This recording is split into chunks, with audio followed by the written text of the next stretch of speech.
her story on paper. Along the way, she also reached out to every major trauma doctor in the field.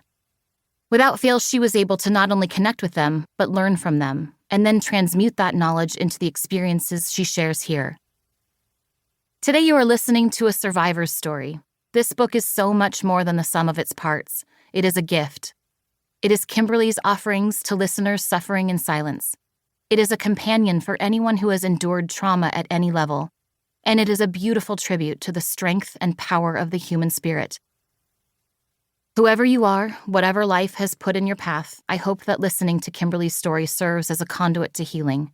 No matter who has tried to capture your spirit, or how hopeless you may feel, it is never too late to speak your truth, to reclaim your power, and to transform your pain into purpose. I believe that the flame of hope can be nurtured in even our darkest moments, that it is within all of us to prevail from trauma we have suffered. All we need is a glimmer to know what is possible.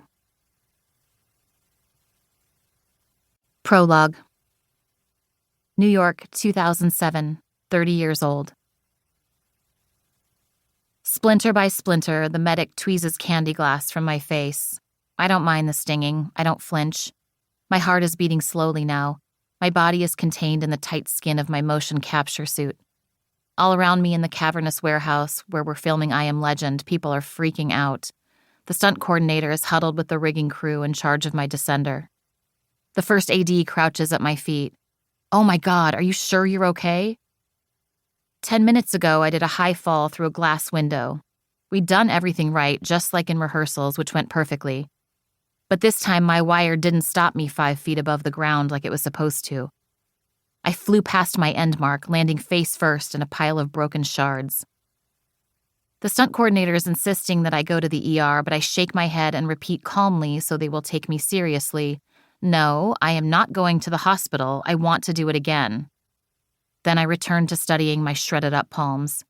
I could be meditating on my yoga mat, I feel so centered.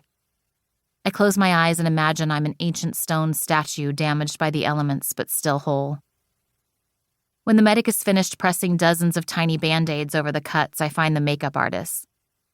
Tisking as she works, she does her best to reaffix the hot pink motion capture dots that were washed from my face with all the blood and hydrogen peroxide. "I have never seen anyone work in this condition before," she says, shaking her head. "If you weren't playing a creature, it would never work." What she means is we're all lucky I'm not doubling for the beautiful lead actress on this one. I'm playing a monster, so it's okay that I look like one. When she thinks I'm not paying attention, I catch the makeup artist mouthing, "What the fuck?" in the mirror to the mortified assistant who waits to lead me back to set. They think I'm crazy, but I feel proud. It's acceptable to wear my pain on the outside here. My blood shows my toughness, my resiliency. They actually pay me to do this. We do the stunt 3 more times. I hear, "We got that, cut, print, that's lunch." Quietly, I approach the stunt coordinator and ask if it's okay to get stitched up now. Yeah, he says, "I've been trying to get you to go all day." I find myself returning to the set that evening. My skin is a sunset of bruises, my right eye is nearly swollen shut, and stitches zigzag across my face. I really am a creature now. "Kimberly, what are you doing here?" everyone asks.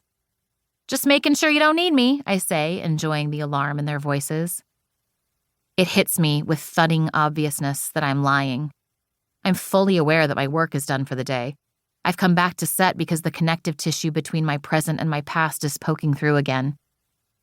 Instead of worrying like any normal person would that I'll be scarred for life, I'm exuberant, parading my injuries, like I used to when I was cutting. "Look, my outsides match my insides. See what I can survive?" Oh, fuck. Time to go back to therapy. 3 years into my career as a stunt woman, I thought I was over wanting to get hurt on the job so I could feel the power high of handling it. I thought I'd transcended the inner programming of my past. I was done letting him win. Done with all the crying out. I thought being successful at work meant I was okay now. The thing about incest. It messes with your mind and makes you forget who you are, who you were, and what you were meant for in this world. You can spend your whole life trying to imagine, who would I be if they'd never put their hands on me? Part 1. Splitting. Long before I had my memoir.